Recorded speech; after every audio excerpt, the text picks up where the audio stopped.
He paid me $50,000 for the secret that would make him a billionaire.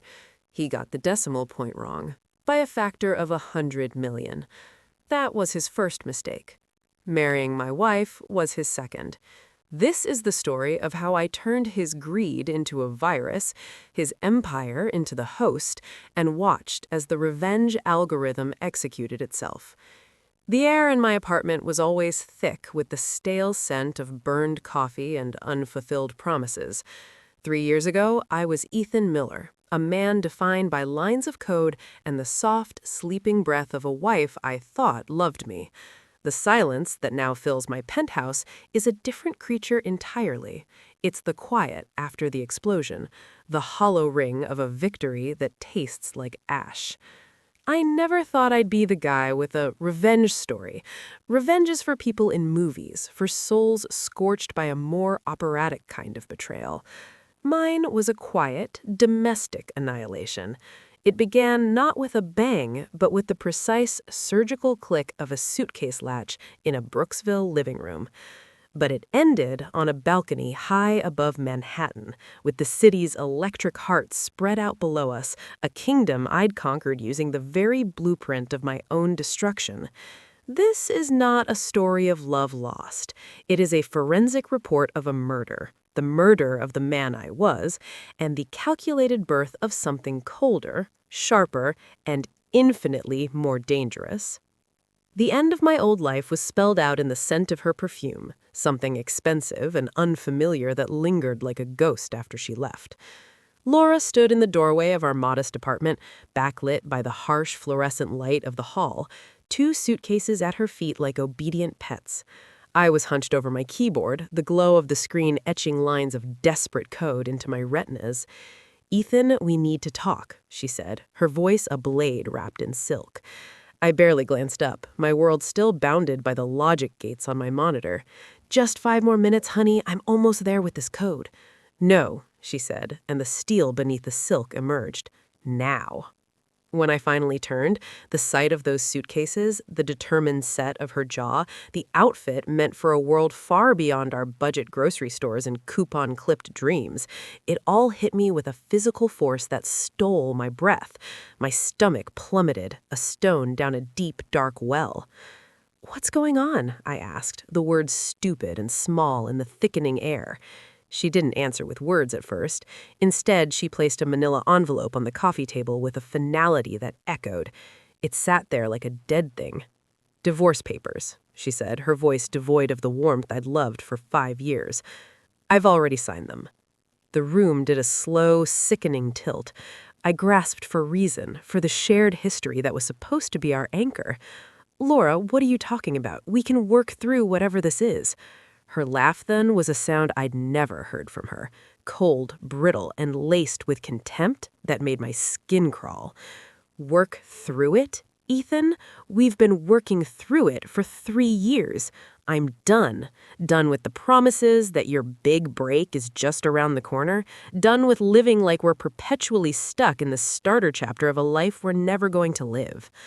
I stood, my revolutionary project forgotten, its code blinking uselessly into the void. "Laura, I'm close, so close. This platform could change everything for us." She crossed her arms, a shield going up. "That's what you said about the last 3 projects." And then she delivered the 4 words that dismantled my reality 1 syllable at a time. "I've met someone else." The blow was so visceral I actually took a step back. "Who?" The name when it came was a punchline to a joke I didn't understand. "Richard Stanton." It floated in the air for a moment before it connected. Richard Stanton, CEO of Stanton Enterprises, tech titan, East Coast royalty, a man whose picture graced the magazines I read with a mixture of admiration and quiet, hungry ambition. "How?" was all I could manage. She looked away, a faint flush betraying her. "I applied for an executive assistant position at his company 6 months ago. I didn't tell you because I knew you'd see it as me not believing in your work." 6 months. The betrayal had a timeline, a history.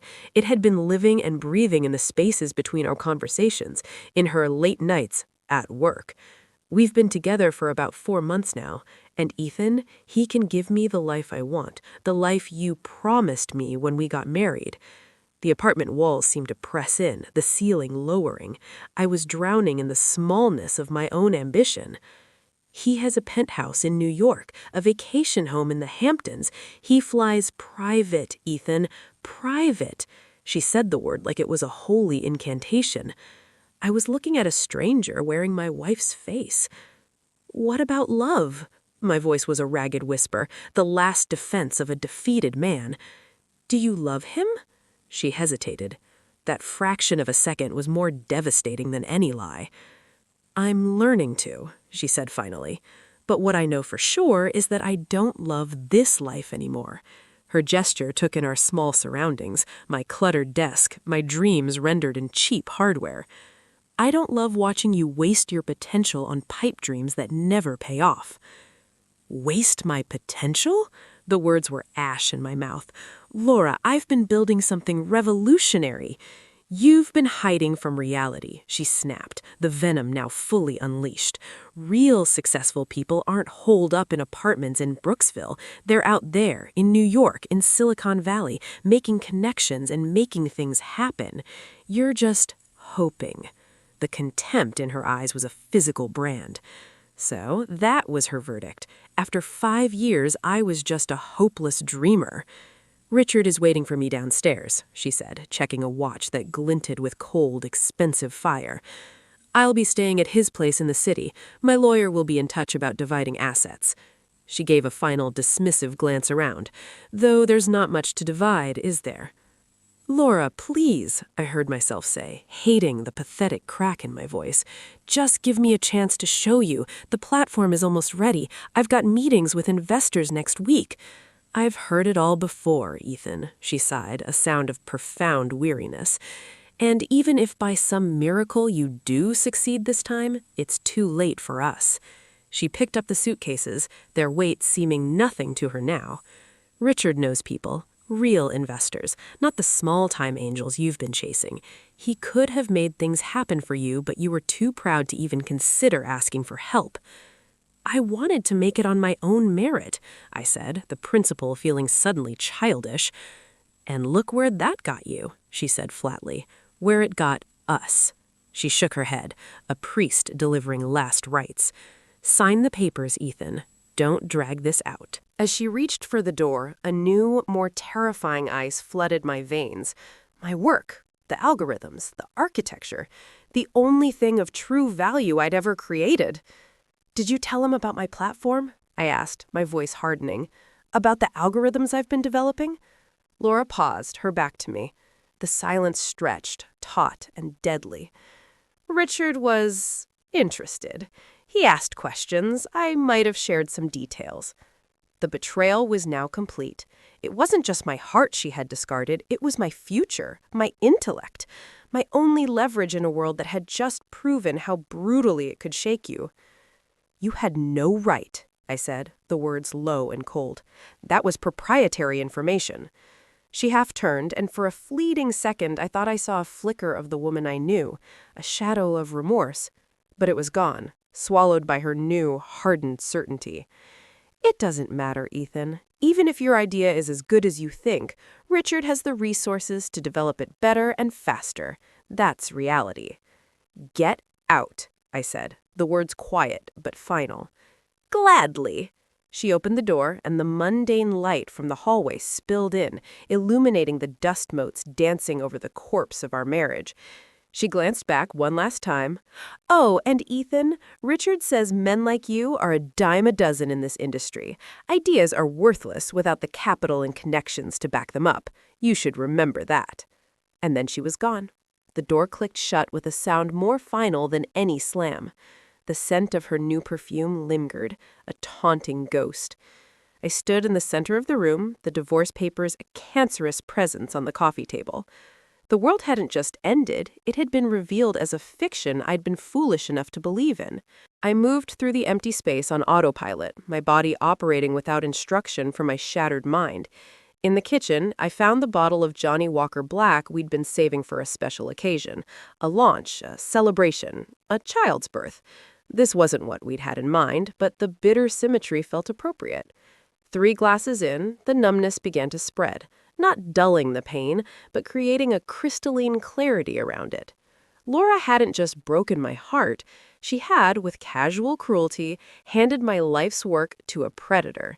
If Stanton Enterprises used my algorithms, my years of obsessive work would be rendered worthless before I even began. I'd be racing against my own creation, backed by a billion-dollar Goliath. The sheer scale of the injustice was paralyzing. Then, through the alcoholic haze, a single coherent thought emerged. I needed a lawyer. My friend Marcus, who worked in IP law, listened in stunned silence as I laid out the disaster. "She told him what?" he finally exploded. "Ethan, that's a massive breach of confidentiality. Did she sign an NDA?" "No," I admitted, the shame hot. "She was my wife. I didn't think I needed one." "A rookie mistake," Marcus sighed. "But all isn't lost. Document everything. Timestamps, code commits, development journals. If Stanton releases anything resembling your platform, we might have a case. But Ethan," his voice turned grim, "that would mean years of litigation against a company with bottomless pockets. They can drown you in paperwork and legal fees before you even see a courtroom." He let that sink in, the futility of it. "One battle at a time," he advised. "First, finish your platform, get it to market, establish yourself as the originator. Then we worry about Stanton." After the call, the silence of the apartment was deafening, a physical presence. Laura's final words echoed on a loop. "Men like you are a dime a dozen. Ideas are worthless." They were no longer just insults. They were a challenge, a gauntlet thrown down on the floor of my ruined life. That night, with the whiskey bottle nearly empty and the sky outside lightening from black to bruised purple, I made a decision. It wasn't a passionate vow or a fiery oath. It was cold, calm, and absolute. I would not just finish my platform, I would make it better, smarter, more devastatingly effective than anything Richard Stanton's money could buy. And then, methodically, meticulously, I would take from him everything he had taken from me. The love, the work, the future. I would dismantle his empire using the very intellect he'd dismissed. The quiet programmer from Brooksville was about to become the ghost in his machine. The next morning, I woke with a skull-splitting headache and a burning core of purpose. The divorce papers remained untouched. They were a relic of a past life. I had a new project now, one with 2 interconnected objectives: build an empire and burn his down. 4 days into a coding marathon fueled by cold fury and industrial-strength coffee, the doorbell rang. A courier handed me a package from Stanton Enterprises. Inside was a check for $50,000 and a letter on heavy embossed stationery. The letter was a masterpiece of condescension, acknowledging conceptual similarities between my work and an upcoming Stanton project and offering this goodwill gesture to avoid unfortunate misunderstandings. I stared at the check. $50,000. That was the price Richard Stanton put on my years of sweat, my sleepless nights, my marriage. It was a tip, a payment to sweep the inconvenient programmer under the rug.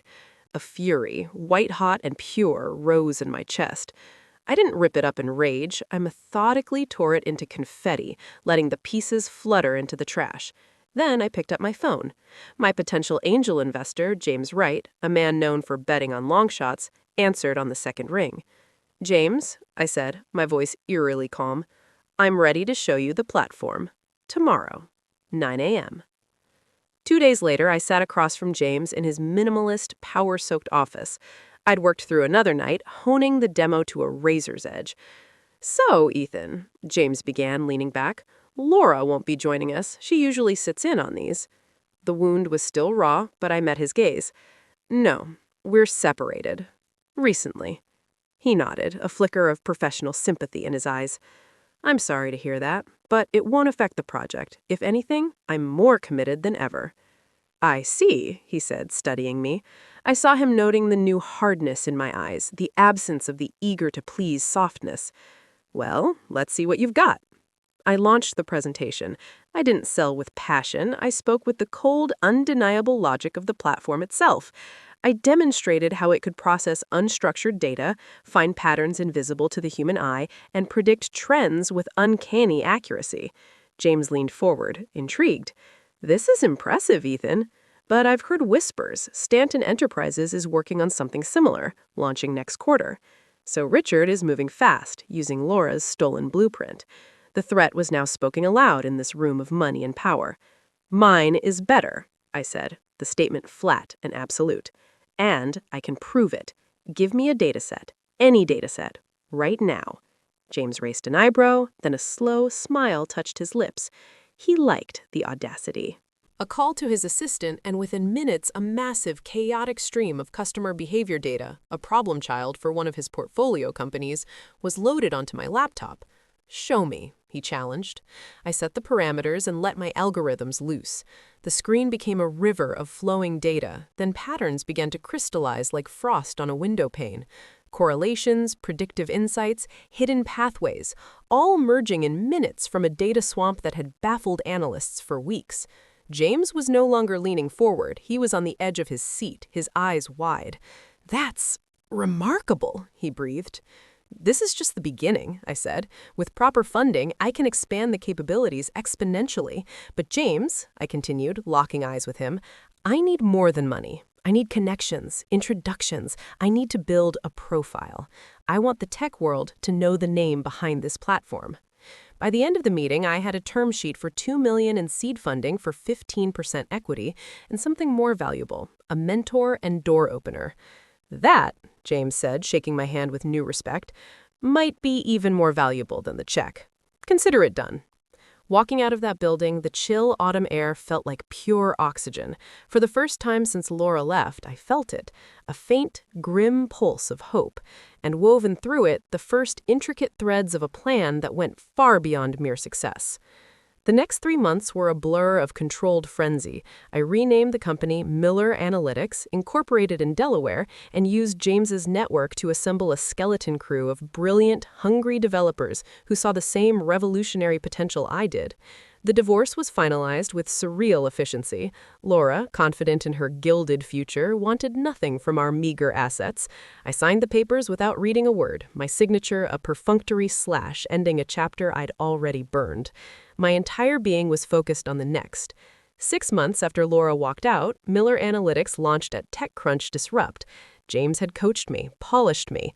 Gone was the rumpled programmer. In his place stood a founder in a tailored shirt projecting a potent mix of visionary intensity and sharp competence. The demo wasn't just good, it was a revelation. We signed 3 major clients on the spot. A waiting list for our beta program materialized. The buzz was deafening. And then the first ripple in Stanton's pond appeared. News broke. Stanton Enterprises was delaying the launch of their analytics platform, citing technical challenges. Industry gossip hinted the algorithms weren't performing. I knew why. They'd tried to reverse engineer a masterpiece from a tourist's sketch. They had the broad strokes from Laura, but not the soul, not the elegant proprietary logic at its core. They'd hit a wall, and I'd already scaled it. James called, his voice crackling with excitement. "You did it, kid. Stanton's floundering and you're the talk of the town. Now you need to decide, grow steady or go big." "Big," I said without a heartbeat of hesitation. "I want to go to New York." 2 weeks later, Miller Analytics opened a sleek glass and steel office in Manhattan, a deliberate 10 blocks from Stanton Enterprises headquarters.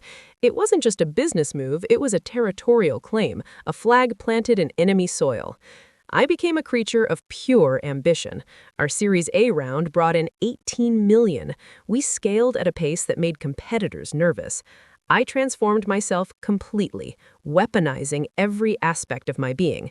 The awkward coder was buried. In his place was a CEO who commanded rooms, whose new Tribeca address, Savile Row suits, and calibrated confidence were not indulgences, but armor and armaments. I dated strategically, appearing in society pages I knew Laura read. I wanted her to see the phantom of the life she'd abandoned, growing more substantial and powerful with each passing day. 9 months after launch, we were a 50-person team with Fortune 500 clients and a valuation hurtling towards $200 million. We were directly competing with Stanton for contracts and winning. Then came the invitation that set the stage for the next act, the Tech Innovation Summit.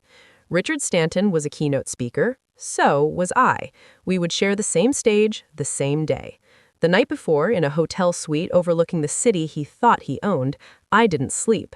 I stood at the window, watching the constellation of his headquarters lights, rehearsing the collision. My presentation slot was right before his. As I spoke, demonstrating Miller Analytics' crushing advantages, I saw him. He entered the back of the auditorium, flanked by aides. And beside him, her hand lightly on his arm, was Laura. Our eyes met. The shock on her face was a work of art. She saw the ghost fully realized and holding a room in her new world in thrall. I finished to strong applause. As I descended the steps, he ascended. We passed in the narrow space beside the stage. Up close, he was older than his photos, his tan expensively maintained, his suit costing more than my former yearly rent. "Impressive presentation," he said, extending a hand with casual authority. "Richard Stanton." I took it, my grip firm, measured. Ethan Miller, Miller Analytics. A flicker in his eyes, recognition, quickly masked by calculation. Miller. Any relation to Laura Miller? So she'd kept my name, a tiny, interesting detail. "Ig's husband," I said evenly. "Small world, isn't it?" Before he could form a reply, he was called to the podium. I moved to the back of the room where Laura stood, pale and frozen. "Hello, Laura," I said, my voice quiet amidst the murmur of the crowd. "You look well." "Ethan," she managed. I had no idea you'd be here." "Clearly," I smiled, a thin, polite thing. "Are you enjoying the summit?" She glanced nervously towards the stage where Richard was beginning a competent but uninspired talk. "You've changed," she said, her eyes taking in the cut of my suit, the ease in my posture. "Success will do that." "I meant to reach out," she said, the lie transparent, "to congratulate you." "Did you?" I kept my tone light, conversational. "Better late than never." She leaned in, her voice dropping to a whisper. "Does Richard know who you really are?" "He does now," I nodded toward her struggling husband. "But don't worry, I didn't mention how helpful you were in sharing my early algorithms.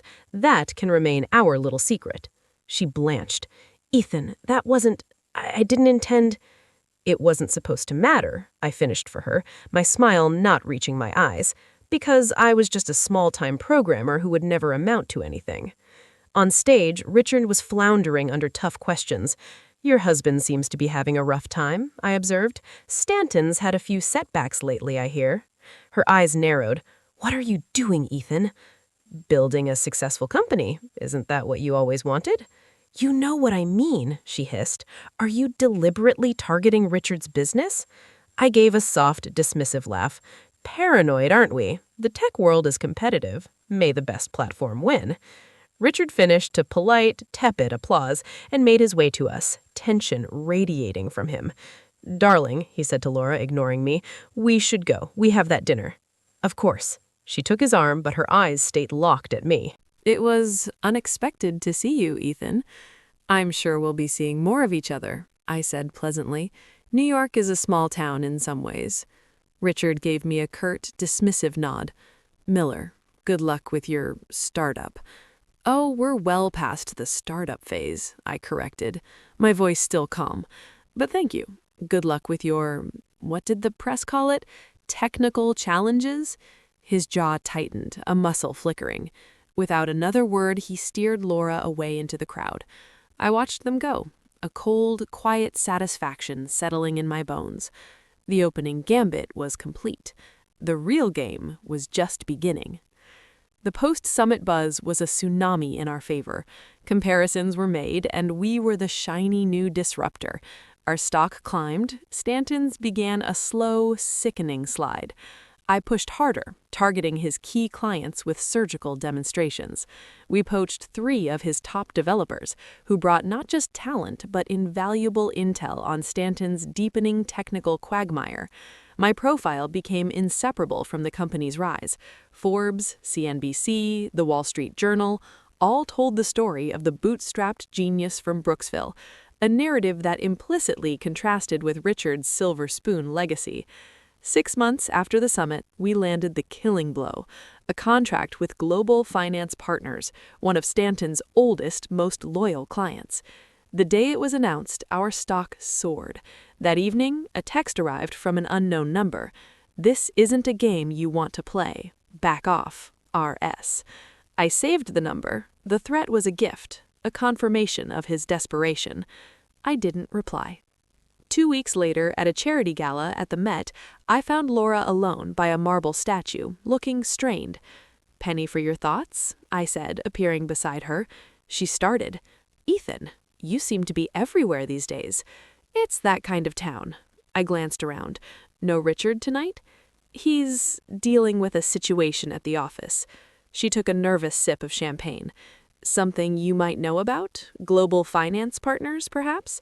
I allowed a small smile. "They made a business decision, Laura. Nothing personal." "It feels personal," she whispered, her eyes searching mine. "What do you want? Revenge? Is that what this is?" "This is about building the best company I can," I said smoothly. "If that happens to impact your husband's business, well, competition is healthy, isn't it?" She shook her head, a sad, bewildered gesture. "You've become exactly what you used to criticize. Cutthroat, obsessed, willing to step on people." "I learned from the best," I said, gesturing at the opulent room. "Isn't this what you wanted? The galas, the recognition? I'm just giving you a chance to see what it would have been like if you'd stayed." "That's cruel," she breathed. "Crueler than walking out the day before my big break? Crueler than sharing my work with him?" I kept my voice low, almost intimate. "I don't think so." She flinched, then blurted, "Richard and I are getting married next month at the Plaza." I raised my glass. "Congratulations. I'm sure it will be beautiful." "I want you to stop this," she said, a sudden pleading edge in her voice. "As a wedding gift." I actually laughed, a soft, chilling sound. Now who's being cruel? "No, Laura, I'm just getting started." She grabbed my arm, her fingers tight. "Richard is dangerous when he's cornered, Ethan. You don't know what he's capable of." I gently removed her hand. "Neither does he know what I'm capable of. Enjoy your evening. Give my best to the groom." As I walked away, my phone buzzed. My CFO. "We need to talk. Stanton's making moves." The game was indeed escalating. The move was a lawsuit, a massive, sprawling suit accusing Miller Analytics of intellectual property theft and corporate espionage. The staggering irony was almost beautiful. "They have nothing," Marcus assured me, his voice crackling with predatory glee. "Can we counter?" "With extreme prejudice," he replied. We filed a countersuit alleging that Stanton's troubled platform was in fact based on my proprietary work, shared without authorization by my then-wife, Laura Stanton. "That drags her into the mud," I noted. "Does that bother you?" Marcus asked. I thought of her pleading at the gala, her threat veiled as a warning. "No," I said. "She made her choice." The legal battle was front-page news. Our stock dipped, then rocketed back as analysts picked apart Stanton's flimsy case. 3 days after the filing, an invitation arrived. Thick cream cardstock, gold embossing. "Mr. and Mrs. Stanton request the pleasure of your company at their wedding." Inside, a handwritten note from Laura. "Ethan, I'd love for you to see what real success looks like. No hard feelings, L." The audacity was breathtaking. An olive branch dipped in poison or a display of invincibility? It didn't matter. It was an opportunity. I RSVP'd. Ethan Miller, +1, will attend. Then I called my investment team. "I want everything on Stanton Enterprises. Financials, board members, loans, everything." "Are we looking at an acquisition?" my CFO asked, a note of awe in his voice. "Something like that." What we found was a revelation. Behind the gleaming facade, Stanton Enterprises was a house of cards, over-leveraged, overextended, vulnerable. Richard had been gambling to keep up appearances, and the lawsuit was a screen smoke. His stock was weak. A takeover wasn't just possible, it was inevitable with the right pressure. I began a quiet, relentless accumulation of shares through shell companies, a silent army amassing at his gates. I courted his restless board members, whispering doubts about leadership.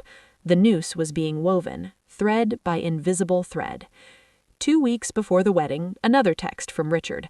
"I know what you're doing. Back off now or I'll destroy everything you've built." I forwarded it to Marcus, more for the harassment file. The next day, Richard staged a bold counter, a press conference announcing a dramatic pivot into AI, an area where we hadn't fully moved yet. His stock jumped. It was a clever feint, but it was too late. The foundation was already crumbling. The week of the wedding, we made our decisive move. Miller Analytics announced a tender offer for Stanton shares at a premium too tempting to refuse. The business world reeled. The upstart was swallowing the giant. What they didn't know was that we already controlled nearly 30%, with promises for more. The takeover was hostile, swift, and brutal. Richard called me, his voice shaking with a fury he could no longer contain. "You can't do this. The board won't allow it." "The board doesn't have a choice," I said, my voice calm, almost bored. "And neither do you. This is about Laura, isn't it? This whole thing, it's because she chose me." "This is business, Richard," I replied. "You tried to steal my work, you threatened me, you sued my company. Did you think there wouldn't be consequences? I'll fight this with everything I have." "You don't have much left," I pointed out. "But look on the bright side, you still have the wedding. Speaking of which, I'm looking forward to meeting your board in a more social setting." I hung up. The timing was exquisite. I wanted him humiliated at the altar of his own making. The day of the wedding dawned with cinematic clarity. I dressed with meticulous care, a custom suit, a watch that gleamed with quiet power. My +1 was Jessica, my brilliant VP of operations. A business decision, not a romantic one. "We're here to observe," I told her as we arrived at the plaza, "and to be observed." The ballroom was a frosty fantasy of white orchids and roses. New York's elite glided through the room, a constellation of wealth and influence. When Laura walked down the aisle in a gown worth of fortune, I felt nothing. No anger, no wistfulness, just a detached curiosity, as if watching an anthropological ritual. Richard looked every inch the conquering king. He didn't see the nervous glances of his board members, the subtle checking of phones. They exchanged vows, kissed to applause. I clapped politely. It was during the reception that the world began to crack. Phones buzzed like angry insects. Richard checked his, frowned, and was pulled into a hushed, frantic conversation. The news was breaking in real time across the room. Miller Analytics now controlled Stanton Enterprises. I was the new chairman. The king had been dethroned at his own coronation. Richard saw me then, across the sea of oblivious champagne-sipping guests. I raised my glass in a silent, chilling toast.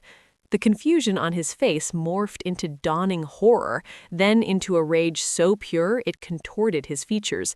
He began to storm toward me, but was intercepted by a board member shoving a tablet in his face. The color drained from him completely. Laura, radiant in her bubble of bridal bliss, was still oblivious. I decided to offer my congratulations. "Laura," I said, approaching her, "you look beautiful." She turned, and the shock was so complete it was almost comic. "Ethan, I didn't think you'd actually come.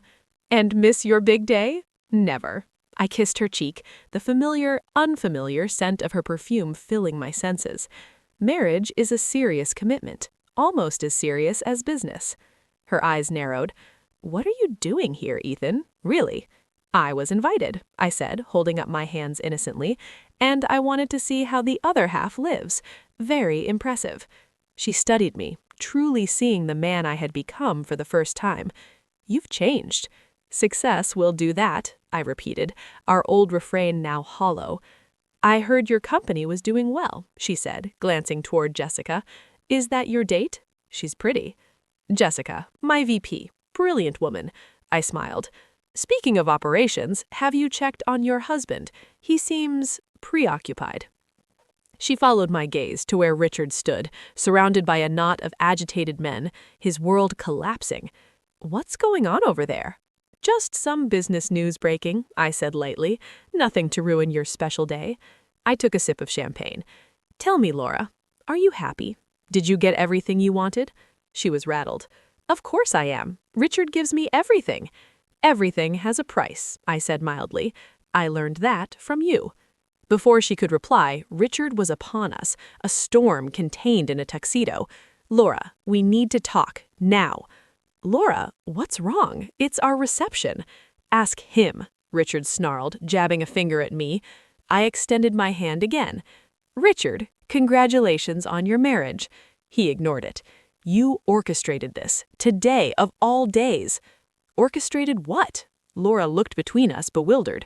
He's taken over the company, Richard hissed, the words tearing out of him. A hostile takeover announced today.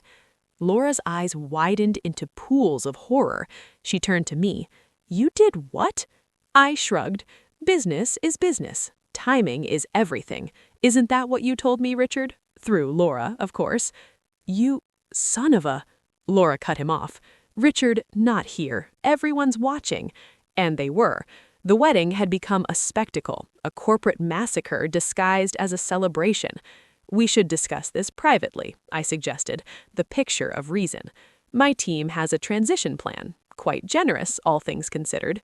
You think I'm going to hand over my company, the company I built? Richard's voice was rising, losing control. You don't have a choice, I said, my voice dropping, becoming lethally quiet.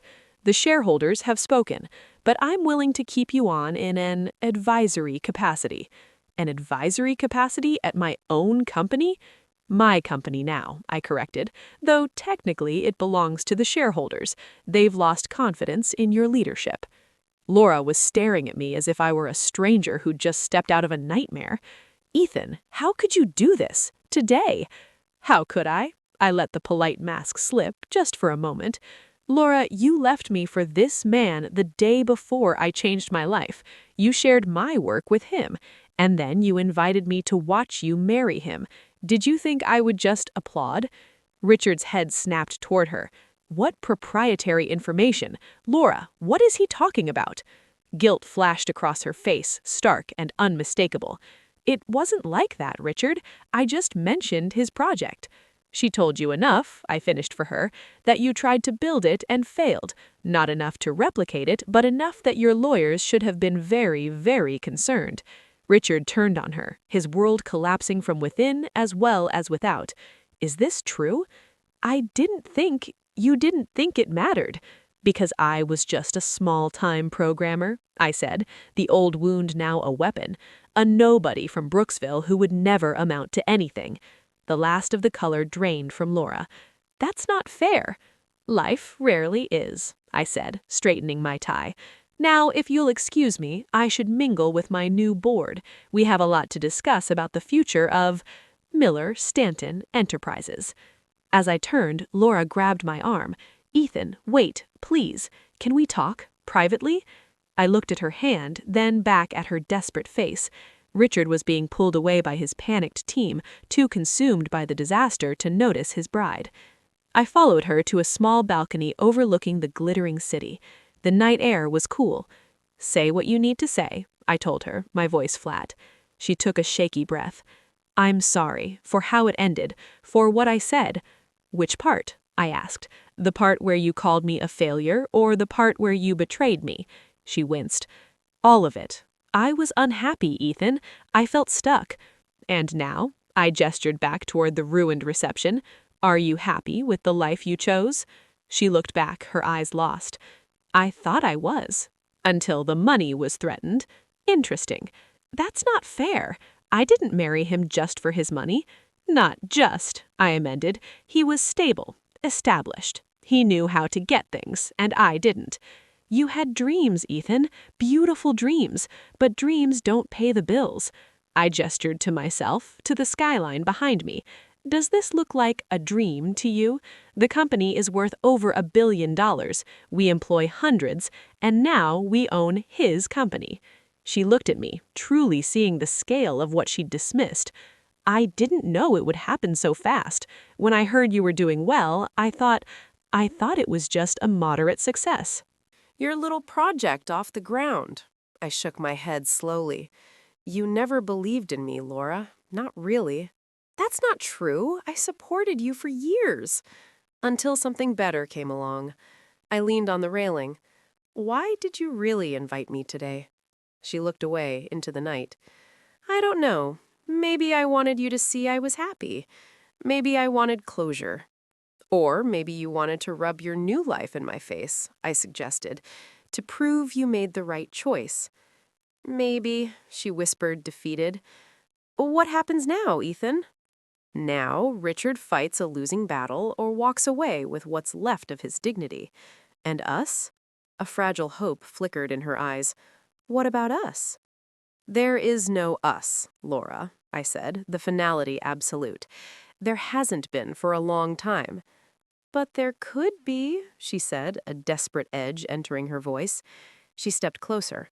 We could try again. Things are different now. You're different. I almost laughed. You were married about an hour ago. Marriages can be annulled, she said quickly. Richard and it's complicated, especially now. I looked at her, this woman who had once been my entire world. Let me get this straight. You're suggesting we rekindle things now that I'm successful, now that I have power. She flushed, but didn't deny it. That's not fair. I always cared. We had history. History isn't enough, I said, straightening. I deserve someone who believes in me when things are hard, who sees my potential even when it's invisible. I made a mistake, she whispered, a tear tracing a path through her perfect makeup. We all make mistakes, I agreed softly, and then we live with the consequences. The desperation in her eyes turned to panic as she understood there would be no rescue, no redemption from me. What am I supposed to do now? Go back in there and pretend? That's up to you, I said, moving toward the door. But if I were you, I'd start thinking about that prenup. Richard's net worth just took a catastrophic hit. You're enjoying this, she accused, her voice hardening with the realization. Watching us suffer. No, I said, and I meant it. The expected satisfaction was absent, replaced by a vast, empty stillness. I thought I would, but I don't. I just feel free. Her tears fell freely now. I never meant to hurt you. I just wanted more. And now, I said, my hand on the door, you have more than you bargained for. Goodbye, Laura. I walked back into the funeral that was their wedding reception. Richard was gone, likely in a war room with lawyers. Guests were fleeing. Jessica found me. Mission accomplished, she said quietly. Let's go, I nodded. As we headed for the exit, a commotion erupted. Richard had returned, flushed with rage and drink. Miller, he roared, pointing a shaking finger. You think this is over? You think you've won? He staggered toward me. Richard, no, Laura pleaded, trying to hold him back. He shook her off violently. I want everyone to know what he is, a spiteful little man who ruins a wedding. I stood calmly as he closed the distance. You've had enough, Richard. Listen to your wife. My wife? He laughed, a broken, ugly sound. The woman who was so impressed by your little program, she couldn't wait to tell me all about it? He wheeled on Laura. Were you in on this? Was this your plan all along? The accusation, wild and desperate, hung in the air. No, Richard, please. Because it seems awfully convenient, he shouted, his unraveling complete for all to see. Security moved in, but before they reached him, he lunged. His fist connected with my jaw, a clumsy, drunken blow. The shock was greater than the pain. I staggered back, but kept my feet. The room was utterly silent. Feel better? I asked quietly, touching my jaw. He stood there, panting, the fight gone, replaced by utter ruin. Security took his arms. Don't worry, I told them, my voice carrying in the quiet. I won't press charges. It's his wedding day, after all. Laura rushed to him, her face an utter mortification. I'm so sorry, she wept, though to whom it was impossible to say. Take care of your husband, Laura, I said, my voice final. He's gonna need you. And with Jessica at my side, I walked out of the plaza, the whispers swirling behind us like fallen confetti. The fallout was merciless and swift. By Monday, Richard Stanton was officially removed. The board, eager for survival, voted unanimously for the new order. His subsequent meltdowns in the media sealed his pariah status. Within months, he was a ghost, holed up in the Hamptons, his empire and reputation dust. Laura filed for divorce 3 months later.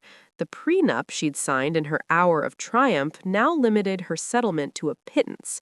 The socialite life evaporated. She disappeared, reportedly back to a hometown she'd once been so desperate to transcend. Miller Stanton Enterprises thrived. The platform from the Brookville apartment became an industry standard. The company employed thousands. I had my empire, built from the ashes of betrayal. Occasionally, a message would find its way to me from Laura, a plea, an apology, a vague hope. I never responded. Some bridges aren't meant to be crossed again. They're meant to be remembered as smoldering wrecks on the distant shore of who you used to be. At a board meeting once, someone suggested we drop the Stanton from the name. I smiled, a cold, thin curve of the lips. Never, I said.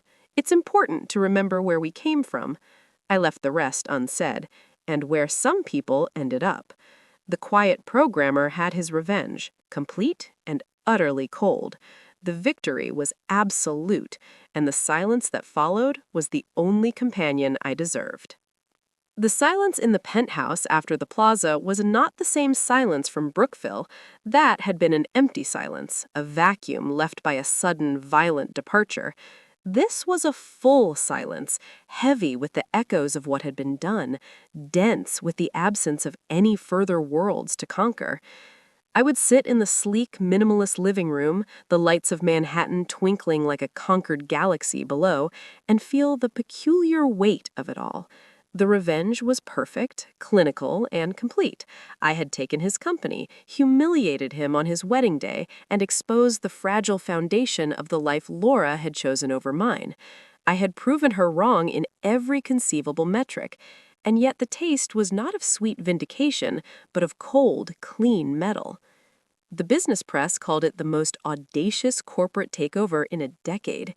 They wrote profiles of me, the ghost in the machine, the avenger in Armani, the programmer who played the long game. I gave the interviews, spoken sound bites about innovation and competition, and never mentioned Laura or Brookville. The official narrative was one of brilliant strategy and market inevitability. The internal context, the blood beating beneath the balance sheets, remained my private crypt. My team celebrated with a lavish party at our new headquarters, now a gleaming tower with both our logos fused at the top. I raised a glass, smiled the correct smile, and felt like an actor playing the part of Ethan Miller, Billionaire. A month after the takeover, Marcus settled the remaining lawsuits. Stanton's legal team, now answering to our general counsel, folded completely. The countersuit regarding the stolen IP was settled with a confidential token payment from what was left of Richard's personal assets, a final legalistic twist of the knife. The last tether was severed. Miller Stanton was incontestably wholly mine. James Wright took me to lunch at the Grill, a power broker haunt, where we were now treated with reverential awe. "You did it, kid," he said, clapping me on the shoulder. "You actually pulled it off. Hell of a ride." He studied me over his steak. "But the ride's over. What's next?" I swirled the red wine in my glass, watching the legs slide down the crystal. "Next," I said, "we integrate, we optimize, we grow." James nodded, but his eyes were shrewd. "That's the company. I'm asking about you. Revenge is a powerful fuel, but it burns hot and fast. It leaves an engine empty. You need to find a new fuel." I dismissed his concern, but it lingered. He was right. The fire that had kept me coding through the night, that had sharpened my smile in boardrooms, that had fueled every calculated move, had gone out. It left behind a cool, efficient machine, but one without a pilot. I threw myself into the integration of Stanton's assets. It was complex, tedious work, merging teams, consolidating platforms, eliminating redundancies. It was management, not creation. It felt like caretaking an estate I'd won in a duel rather than building a home. It was during this integration that I found them. Buried in the deepest, most archaic servers of Stanton Enterprises, in a directory labeled legacy_archives/discontinued, were files. They were dated from the months after Laura left me. Logs, meeting minutes, email drafts.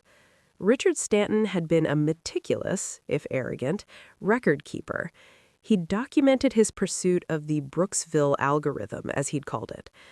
I sat in my new office, the one that had been his, with its panoramic view he'd once owned, and I began to read. The early notes were excited. L provided high-level overview of husband's project. Concept is raw but potentially disruptive. Core logic seems unique.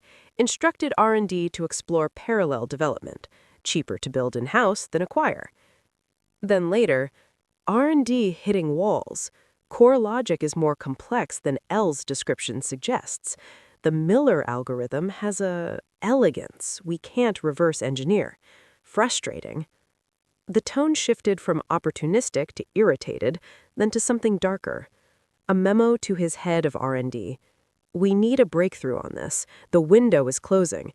Explore all avenues. Is there anyone on Miller's old university team we can poach? Anyone who might have seen early drafts? There was no evidence they ever found anyone. Then the emails about me started. After my launch at TechCrunch, a terse message to his PR head. Miller Analytics, get me a full dossier. Who's backing him? What's his weakness? The dossier, attached, was thorough. It listed my investors, my team, my address. It also contained a single, chilling personal note. Subject is reportedly driven by recent divorce. Motive may be personal. Monitor for anti-Stanton sentiment. He had known. He had known from the beginning that I wasn't just another competitor. He knew the wound he was salting. The final set of documents were from the weeks leading up to the wedding. Agendas including contingency, hostile action from MA, and wedding security, unwanted guest protocol. And then the most revealing one, a draft of a letter that was never sent, addressed to me. It was rambling, full of bluster and legal threats, but one paragraph stood out, highlighted by my own disbelieving gaze. You seem to labor under the misapprehension that I stole something from you. Your wife came to me of her own volition. She was a bright woman trapped in a life of dull potential. I offered her an escape.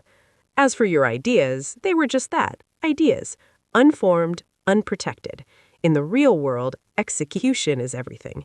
You executed, I'll grant you that, but don't confuse your late-blooming competence with some imagined moral high ground. You wanted a villain for the story of your own inadequacy. I simply had the misfortune of playing the part. I leaned back in the leather chair, the ghost of the man who'd once sat here seeming to leer over my shoulder. The arrogance was breathtaking. He had never once considered that he was in the wrong. In his mind, he had simply been the stronger predator, and Laura a resource that had freely changed hands. My revenge hadn't been a comeuppance. In his view, it had been an anomaly, a lucky punch from a lesser fighter. The cold satisfaction I had lacked suddenly crystallized into something new, a profound understanding. This wasn't about making him feel guilt. A man like that was incapable of it. It was about rendering him irrelevant. And in that, I had succeeded. The unsent letter proved he was already wrestling with my specter before the end. I had got inside his head, become his obsession, the unwanted guest at his own life. I closed the files. The final piece of the puzzle had slid into place, and the picture it revealed was not of my triumph, but of our mutual damnation. We were two sides of the same coin, forever linked in a dance of destruction. A week later, a small, hand-delivered envelope arrived at my office. No return address. Inside was a single, cheap sheet of notebook paper, the kind from a grocery store pad. The handwriting was rushed, slanted with a familiar desperation. Ethan, I know you don't want to hear from me. I don't even know why I'm writing this. Maybe because you're the only one who would understand. It's all gone. Everything. The penthouse, the cars, the accounts, all tied up in the bankruptcy or taken by creditors. The prenup left me with nothing but some jewelry, which I've sold. Richard is not well. He doesn't leave the house in East Hampton. He drinks and talks to the walls about boardroom coups and betrayal. The doctors say it's a stress-induced breakdown. He doesn't even recognize me half the time. I'm living in a rented room in Jersey City. I got a job as a receptionist at a dental clinic. Can you imagine, after everything? I take the bus. I pack a lunch. I think about Brooksville all the time now. The quiet. The way you'd get so focused on your screen that you'd forget to eat. I'd bring you a sandwich and you'd smile that absent-minded smile. I threw that away for this. I was trading up, I thought. I was trading away my soul for a gilded cage, and now the cage is empty and the gilt has peeled off. You won. Completely. I hope that brings you some kind of peace. It doesn't bring me any. Just a cold, clear understanding of every wrong turn I made. I don't expect a reply. I just needed to say it to someone who knew me before. L.A.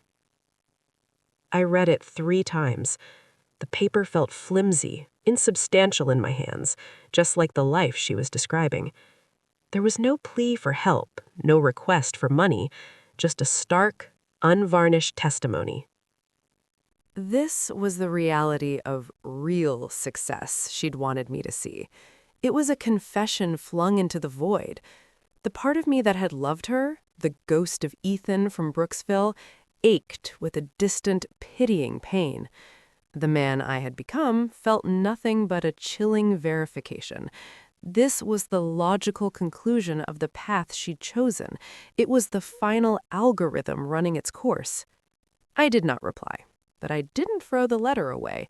I locked it in the small, fireproof safe in my study, alongside the torn pieces of the $50,000 check and a printout of the dime-a-dozen line from Stanton's unsent draft.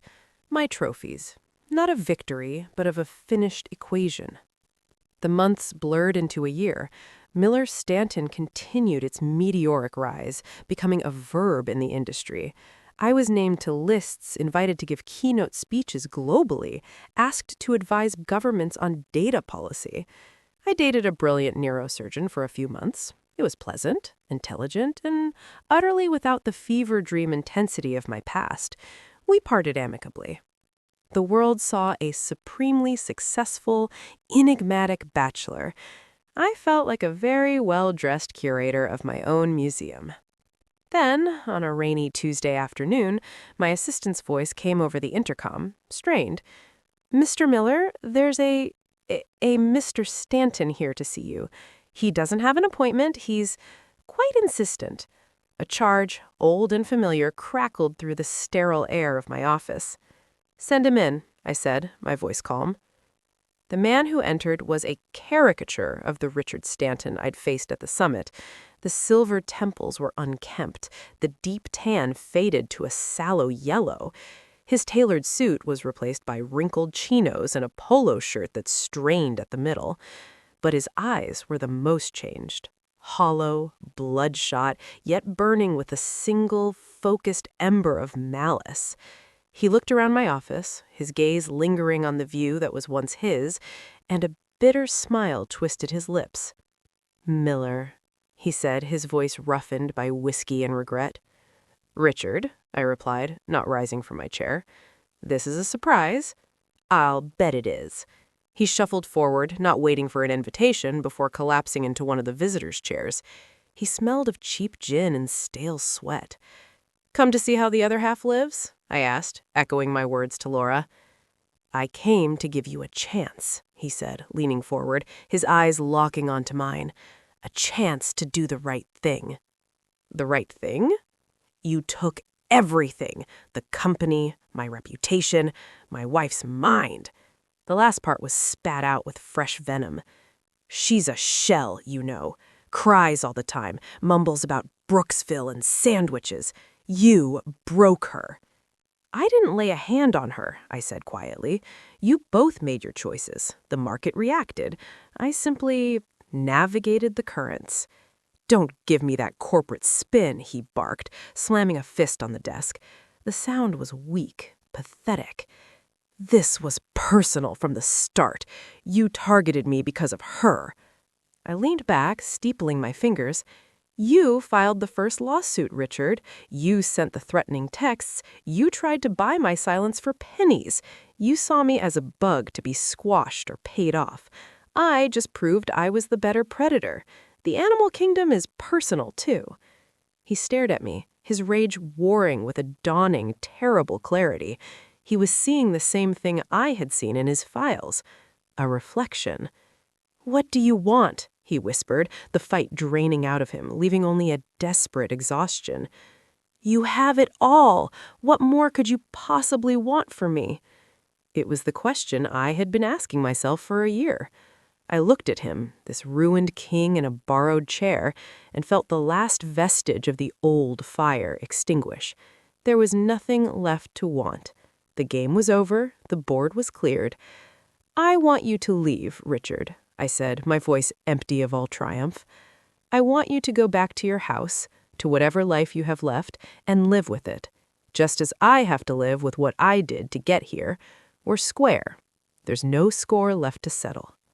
He searched my face for mockery, for gloating, and found none. He found only a cold, infinite fatigue. It seemed to disarm him more completely than any victory could have. He slowly, painfully pushed himself up from the chair. He looked old, broken, and utterly insignificant. You're a cold bastard, Miller, he said, but there was no heat in it. I learned from the best, I replied, the old phrase taking on its final, hollow meaning. He turned and shuffled out of my office, leaving the scent of decay in the pristine, filtered air. I did not watch him go. I turned my chair to face the window, the endless city stretching to the horizon, a kingdom of glass and light that felt as empty as I did. That night, I ordered in sushi I didn't eat and scrolled through news feeds on a screen that offered no solace. The silence was now absolute. The revenge was complete, the lost love reduced to a sad letter in a safe. I had constructed a monument to my own pain, and now I was its sole inhabitant. James Wright's question echoed, "What's next?" The answer came not as an epiphany, but a slow, inevitable tide. I had built Miller Stanton on a foundation of someone else's architecture, both the code I had written to impress Laura and the rage I had forged after she left. It was time to build something that was truly, wholly mine. Not out of spite, not out of pain, but out of curiosity. What could Ethan Miller build when he wasn't trying to prove a point or bury a ghost? The next morning, I called an all-hands meeting. I stood before my company, the empire born of revenge, and made an announcement that sent shockwaves through the business world. I was stepping down as CEO. I would remain as chairman of the board, a guiding hand, but day-to-day leadership would go to Jessica, whose brilliance had always been the engine, not my vendetta. I was founding a new independent research division, the Miller Foundation, focused on theoretical problems in quantum machine learning, a field with no immediate commercial application, just pure, difficult, beautiful science, the kind of pipe dream that had once gotten me laughed out of my own marriage. The press went into a frenzy. Billionaire founder steps back. Genius or burnout? The revenge king abdicates his throne. I gave no interviews. Let them speculate. My last act as CEO was to authorize a discreet, anonymous trust fund. It would provide a modest, steady annuity to a certain dental receptionist in Jersey City. It wasn't forgiveness, it wasn't reconciliation. It was simply the closing of a financial loop, a small, silent algorithm of mercy running in the background of a much larger, colder system. No one would ever know, especially not her. Some balances aren't meant to be public. Now I sit in a different office, smaller, in a quieter part of the city. The walls are lined with whiteboards covered with equations that may lead nowhere. The silence here is different, too. It's not the silence of absence or of victory. It's the fertile silence of a blank page, of a problem yet to be solved, of a future unburdened by the past. The ghost of the programmer from Brooksville is finally at the keyboard again, not to build a weapon or a monument, but just to see what he can create. The revenge story is over. It has been archived, compiled, and filed away. This is something else. This is the beginning.